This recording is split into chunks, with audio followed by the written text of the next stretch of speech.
you've had hearing tests before, I assume. Yeah, and everything's fine. Okay. I have my own hearing test, which is probably a bit unconventional. Do you want to try it out? Okay. Yeah, it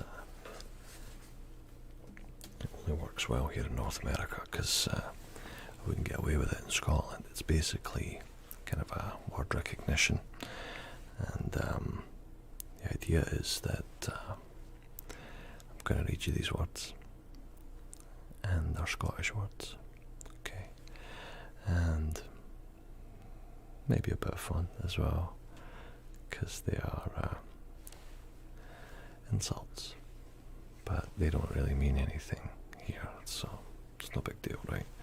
As long as you don't go to Scotland and say these words to random strangers on the street, then you'll probably be just fine.